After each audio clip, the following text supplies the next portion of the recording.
예, 안녕하세요. DK입니다. 오늘은 제가 2020년에 가장 기대했었던 IPO 중 하나인 에어비앤비에 대한 저의 생각을 공유 드리고자 합니다. 영상을 보시고 내용이 마음에 드신다면 언제든지 좋아요 한 번씩 부탁드리겠습니다. 세계 최대 숙박 플랫폼 중 하나인 에어비앤비가 상장을 눈앞에 두고 있습니다. 에어비앤비에는 ABNB라는 티커로 상장될 예정이고요. 예상 공모가는 56에서 60달러입니다. 상장은 미국 현지 시간 기준으로 12월 10일 목요일에 할 예정이고요.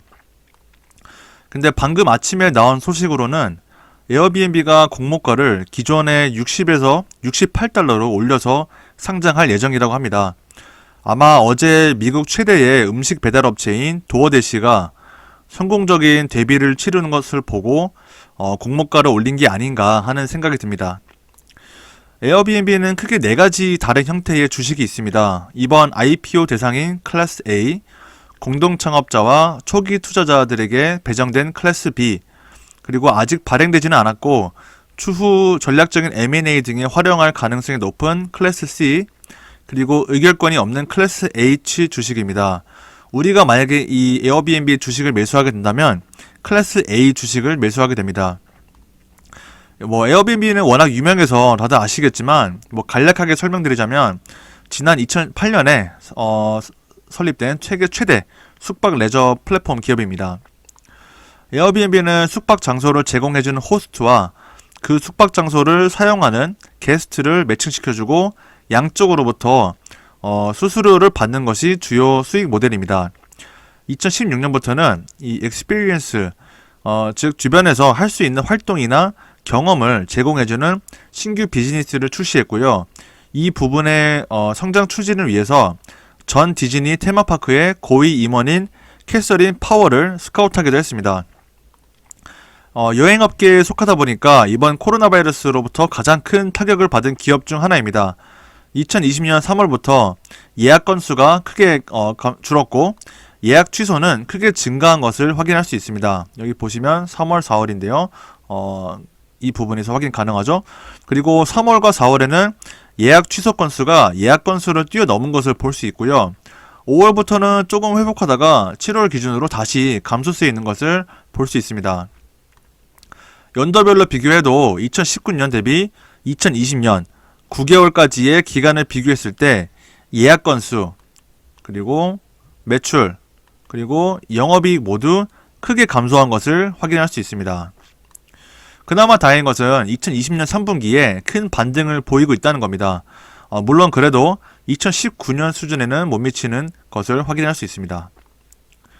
성장률을 봐도 2019년에 한 30에서 35% 정도의 성장률을 보였던 것에 반해 2020년에는 최악의 경우에는 72%, 마이너스 72%까지 떨어졌다가 지금은 마이너스 23%까지 올라온 것을 확인할 수 있습니다. 하지만 여전히 전년 동기 대비 마이너스 성장률을 보이고 있죠. 하지만 다른 관점으로 보자면 그래도 이 최악의 시기를 지나서 빠르게 그리고 크게 회복한 모습을 볼 수 있다는 겁니다. 또 코로나로 인해서 어떤 변화 중에 하나는 국내 예약 건수 비중이 크게 증가했다는 겁니다. 아무래도 해외여행이 어렵다 보니까 사람들이 국내 여행을 더 많이 찾게 되어서 이게 에어비앤비 예약 건수에 그대로 반영이 된 것이라고 볼 수 있겠죠. 자, 상황이 이런데도 에어비앤비가 IPO를 강하게 추진하는 이유는 뭘까요? 저는 크게 2가지 이유라고 생각합니다. 먼저 이번 코로나 바이러스로 인해서 에어비앤비만 타격을 받은 게 아니라 호텔, 숙박, 여행업계 전체가 큰 타격을 받았기 때문입니다. 심지어 다른 호텔이나 여행사에 비해서 에어비앤비는 타격을 덜 받은 편이죠. 그리고 둘째는 아까 살펴본 대로 2020년 3분기에 기대 이상의 회복세를 보이고 있다는 점입니다. 그래서 2021년에도 기대 이상으로 빠른 회복과 성장세를 보일 수 있을 거라는 기대감이 있는 것으로 보입니다. 그래서 저는 에어비앤비의 IPO가 상당히 좋은 타이밍에 이루어졌다고 보는데요. 매수하기에도 좋은지 지금부터 한번 살펴보겠습니다. 먼저 재무 상태를 좀 보겠습니다. 가장 눈에 띄는 거는 2019년까지 매출이 꾸준히 증가했다가 2020년에 들어서 크게 감소한 게 보이죠. 근데 이거는 앞서 살펴본 것처럼 코로나 때문에 뭐 당연한 거라고 보여지고요. 그 다음에 눈에 띄는 것은 이 프로덕트 디벨롭먼트 부분인데, 에어비앤비는 플랫폼 기업으로서 그동안 많은 테크 스타트업을 인수하면서 비즈니스 모델을 성장해 왔고 또 확장해 왔습니다. 에어비앤비가 이렇게까지 성장할 수 있었던 핵심 요인 중에 하나라고 저는 생각하는데요. 2020년에 2019년 대비 매출이 크게 감소했음에도 불구하고, 보시면 크게 감소했음에도 불구하고 이 프로덕트 디벨롭먼트에 사용하는 그 투자 지출은 크게 감소하지 않았습니다. 반면 세일즈와 마케팅 비용은 크게 감소했습니다. 연구개발비에는 투자를 늘리면서 상대적으로 마케팅 비용을 줄였다는 것은 제 생각에는 매우 좋은 흐름이라고 봅니다. 에어비앤비가 이전만큼 마케팅을 하지 않아도 매출을 창출할 수 있다는 뜻으로 해석할 수 있고요. 실제로 연도별로 보시면 총 영업비용 중 세일즈 및 마케팅 비용이 차지하는 비중은 2018년 30.2%, 2019년 33.7%, 그리고 2020년 9월 말까지 21.7%로 크게 줄어든 것을 볼 수 있습니다. 그 다음에는 이제 이자 비용인데, 이자 비용이 크게 증가했는데 아무래도 차입을 크게 가져왔을 거라고 유추할 수 있습니다. 2020년에 매출 타격이 컸는데 개발비는 비슷한 수준으로 유지했으니까 외부에서 자본을 끌고 왔을 가능성이 크겠죠. 근데 상황이 상황이고 저금리 상황이라 제 개인적인 생각으로는 최선의 선택이었을 것 같다고 봅니다. 그 결과 순손실 규모는 2019년 대비 무려 2배 이상이나 커졌습니다. 그래서 방금 살펴본 것들이 현금 흐름표에 그대로 나타나는데요. 매출이 감소했으니까 영업활동 현금 흐름이 크게 감소했고요. 개발비 투자 지출 비중은 늘렸으니까 투자활동 현금 흐름이 크게 감소했고, 즉 현금 유출이 크게 증가한 것을 볼 수 있습니다. 그리고 외부에서 끌어온 돈, 즉 차입이 늘었으니까 재무활동 현금 흐름이 크게 개선되었어요. 그러니까 증가한 거죠. 그래서 지금까지 에어비앤비의 재무 상태를 살펴봤을 때 저는 개인적으로 상당히 좋아 보입니다.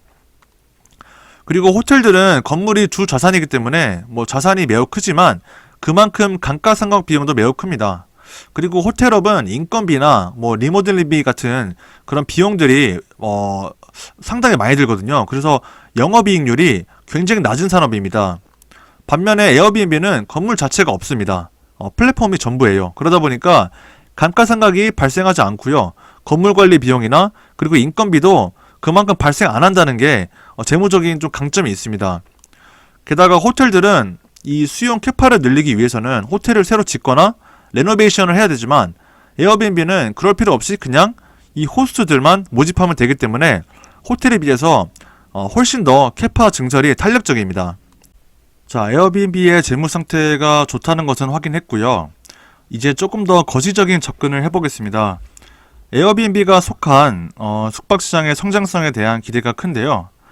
세계 호텔 시장 성장률이 둔화되고는 있어도 꾸준히 성장 중인 것은 확인할 수 있습니다. 그리고 에어비앤비와 조금 더 직접적인 연관이 있는 온라인 여행 시장 규모는 상당히 뛰어난 성장률을 보이고 있습니다. 2023년까지 연평균 13%의 성장률을 보일 것으로 예상하고 있습니다. 그리고 지금까지도 그랬고 앞으로도 세계에서 가장 큰 시장은 북미, 유럽, 그리고 아시아 태평양 지역일 것으로 보고 있습니다. 이 세 가지 지역인데요. 근데 이 세 개가 에어비앤비의 매출 구조 중에서도 가장 큰 비중을 차지하고 있습니다. 그리고 전 세계 숙박시장의 탑5 브랜드가 차지하는 시장 점유율은 해가 갈수록 커지고 있습니다. 즉 시장이 특정 몇몇 기업들에게 집중화되고 있다는 것이죠. 그런데 이 시장 집중화, 즉 어떤 소수의 마켓 리더들에게 집중될 여지가 아직 더 크다는 점에 주목할 필요가 있습니다. 오른쪽을 보시면 호텔, 숙박시장의 집중도로 나타내는데요. 아직은 여기 아래에 위치해 있습니다. 그러니까 아직까지도 이 경쟁이 심한 시장으로 평가를 받고 있다는 겁니다. 그래서 앞으로 이 시장이 점점 더 집중화되면은 이 5개의 메이저 플레이어, 5개의 소수의 기업들이 시장을 지배할 것이라는 건데요. 왼쪽에 보시면 이 5개 기업들이 중에 이제 에어비앤비가 3위에 랭크되어 있는 것을 볼 수 있습니다. 그러니까 다시 말해서 앞으로 에어비앤비는 호텔 숙박 시장이 성장하면서 시장을 지배할 정도로 성장할 가능성이 매우 크다고 볼 수 있습니다. 그리고 제가 에어비앤비를 매수하고 싶은 또 다른 이유는 엄청나게 큰 이유이기도 한데 여행은 어떤 트렌드가 아니라 본능이라는 겁니다. 어떤 트렌드는 잠깐 팽배해 있다가 사그라드는 현상인데요. 여행은 그게 아니죠. 인간의 역사와 함께 해온 활동입니다. 우리들의 어떤 본능과도 같은 겁니다. 지금은 코로나라는 특수한 상황 때문에 억눌러져 있지만 조그만 상황이 개선되어도 크게 여행 수요가 아주 폭발적으로 증가할 거라고 보고 있습니다. 이러한 이유로 이전에 제가 여기 2020년 10월 매수할 미국 주식 3가지 영상에서 북미 지역의 주요 항공사를 담고 있는 ETF인 제츠를 매수했다고 공유 드렸죠. 그러니까 방금 설명드린 그런 같은 이유와 같은 투자 아이디어입니다. 그리고 저는 우리나라가 전 세계적으로 봤을 때 상당히 코로나 대응을 잘한 국가 중 하나라고 생각합니다. 물론 최근에는 다시 확진자가 급증하고 있지만 미국이나 유럽, 남미 등에 비하면 우리나라는 정말 잘 대처했다고 봅니다. 그래서 현재 우리나라에서 관찰할 수 있는 트렌드가 앞으로 포스트 코로나 시대에서 우리가 흔하게 관찰할 수 있는 여러 트렌드가 될 거라고 보고 있습니다. 이 기사는 에어비앤비의 창업자와의 어떤 인터뷰 내용에서 제가 발췌한 건데요. 제가 크게 공감이 되는 내용이어서 가져왔습니다. 보시면 사람들은 깨끗하고 사적인 전용 공간을 원하면서도 다른 사람들과 연결되는 경험을 선호한다. 그리고 한국은 소비자의 변화를 빨리 보여주는 선행 지표다. 저는 이 두 개의 부분이 굉장히 크게 공감이 됐습니다. 코로나19 이후 우리나라에서 에어비앤비 수요가 폭발적으로 증가하고 있는데 포스트 코로나 시대에서 전 세계적으로 에어비앤비에 대한 수요가 크게 증가할 거라고 봅니다. 우리나라처럼 말이죠. 그리고 에어비앤비가 공식적으로 발표한 자료에 보시면 69%가 반복적으로 재이용 경험이 있는 고객이라고 밝혔습니다. 그만큼 고객들은 에어비앤비 플랫폼 사용에 대한 만족도가 크고요. 브랜드 로열티가 있는 것으로 볼 수 있죠. 그러니까 저만 해도 여행을 다닐 때 에어비앤비부터 찾아보니까 저도 크게 공감이 되는 내용이었습니다. 그래서 이러한 것들은 제가 에어비앤비의 투자 매력을 느끼게 하는 모든 요인들이었습니다. 물론 리스크도 있습니다. 대표적인 리스크는 규제인데요. 제가 왜 이거를 대표적인 리스크라고 하냐면은 이 부분은 에어비앤비가 어떻게 통제하기 어려운 부분입니다. 어떻게 할 수가 없습니다. 그래서 일단 뉴욕 같은 경우에 보면은 뉴욕시의 개인 정보를 제공하기를 거부하는 에어비앤비 호스트가 증가하면서 호스트가 크게 감소하고 있다고 지금 볼 수 있고요. 그리고 런던과 파리에서는 단기 숙박 기간에 대한 연간 일수를 제한하고 있습니다. 에어비앤비는 최근에 이제 공식적으로 밝힌 내용을 보면은 에어비앤비가 현재 사업을 영위하고 있는 200개 이상의 도시 중 약 70%에서 이 비즈니스 운영에 대한 조건 합의에 도달했다고 발표하긴 했지만 여전히 앞으로도 또 신규 규제가 발생할 리스크는 있습니다. 그럼에도 저는 여전히 에어비앤비는 투자 매력이 매우 크다고 생각하고 투자를 할 생각입니다. 에어비앤비는 어느새 고유명사와 동사가 되었습니다. 우리가 숙소를 잡자고 할 때 에어비앤비 하자, 에어비앤비 잡자고 하는 게 이에 대한 방증이라고 보고 있고요. 마치 해외에서 택시 잡을 때 catch Uber 아니면 인터넷 서칭할 때 구글렛이라고 하듯이 말이죠. 피터 린츠는 이런 기업들에 특별히 관심을 가져야 한다고 했습니다. 왜냐하면 이렇게 사람들의 인식에 깊게 박혀있는 기업들은 성공적인 투자가 될 가능성이 높기 때문입니다. 하지만 밸류에이션은 좀 아쉽습니다. 기존의 에어비앤비는 180억 달러로 평가받고 있었는데 서두에서도 본 것처럼 밸류에이션이 일단 크게 증가했습니다.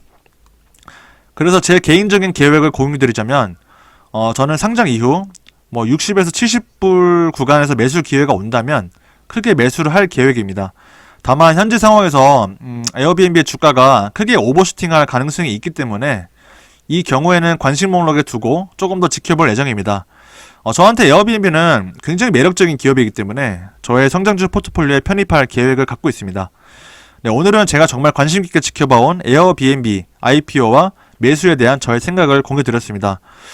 우리 채널 구독자님들께 조금이나마 도움이 되었으면 좋겠습니다. 다음 영상은 제가 최근에 가장 많이 매수하고 있는 종목 중 하나에 대한 영상을 공유드릴 예정이니까 기대 많이 해주시고요. 오늘도 안전하고 즐거운 투자하시기 바랍니다. 감사합니다.